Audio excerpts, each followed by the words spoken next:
जब जब धर्म की रक्षा और अधर्म के नाश का समय आता है, श्री हरि विष्णु अनेक रूपों में अवतीर्ण होते हैं। कभी बालक बनकर, कभी ऋषि बनकर, तो कभी सिंह, सूकर, मत्स्य या मनुष्य रूप में, पर उद्देश्य एक ही, सृष्टि का संतुलन।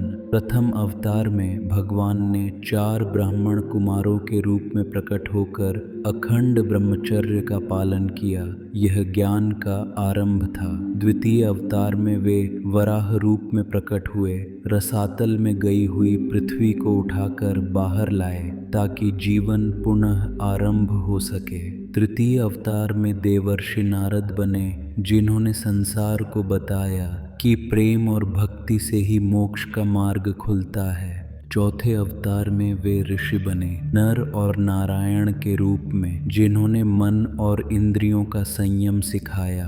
पंचम अवतार में कपिल रूप में अवतीर्ण होकर उन्होंने सांख्य शास्त्र का उपदेश दिया, जिससे मनुष्य तत्वों का भेद समझ सके। षष्ठम अवतार में दत्तात्रेय बनकर अलर्क और प्रहलाद को आत्मज्ञान का उपदेश दिया। सप्तम अवतार में यज्ञ स्वरूप बनकर स्वयंभू मनवंतर की रक्षा की। अष्टम अवतार में ऋषभदेव बनकर उन्होंने परमहंसों का मार्ग दिखाया, त्याग और वैराग्य की पराकाष्ठा। नवम अवतार में राजा पृथु बने, जिन्होंने पृथ्वी से अन्न और औषधियों का दोहन किया, जिससे समृद्धि और जीवन का संतुलन बना रहे। चाक्षुष मनवंतर के अंत में जब सारी त्रिलोकी समुद्र में डूब रही थी, तब उन्होंने मत्स्य के रूप में 10वां अवतार ग्रहण किया और नौका पर बैठाकर अगले मनवंतर के अधिपति वैवस्वत मनु की रक्षा की। 11वें अवतार में कूर्म रूप धारण कर मंदराचल को अपनी पीठ पर उठाया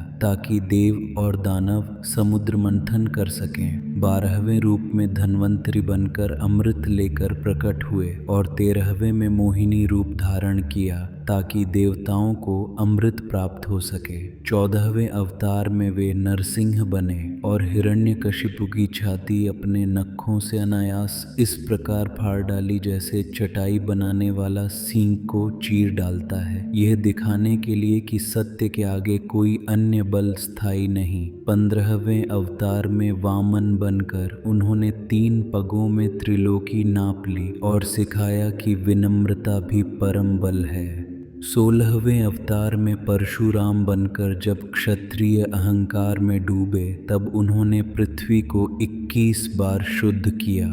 17वें अवतार में वेदव्यास बने और वेदों को अनेक शाखाओं में विभाजित किया ताकि ज्ञान जन जन तक पहुँचे। 18वें अवतार में श्री राम बने, जिन्होंने मर्यादा, नीति और त्याग से धर्म राज्य की स्थापना की। 19वें और 20वें अवतार में बलराम और श्री कृष्ण बनकर उन्होंने प्रेम, भक्ति और कर्म का मार्ग दिखाया। कलयुग के प्रारंभ में भगवान बुद्ध बनकर उन्होंने दैत्यों को मोहित किया और करुणा का संदेश दिया। और जब कलयुग अपने अंतिम चरण में होगा, तब विष्णु यश के घर जन्म लेकर कल के रूप में अवतीर्ण होंगे, अधर्म का अंत करने के लिए। जैसे एक विराट सागर से असंख्य नदियां निकलती हैं, वैसे ही उस अनंत नारायण से असंख्य अवतार प्रकट होते हैं। आर्षि, देवता, मनुष्य, पशु सब उसी परम तत्व के अंश हैं। भगवान श्री हरि विष्णु स्वयं अवतारी हैं, जिनसे सब आरंभ होता है और जिनमें सब विलीन होता है।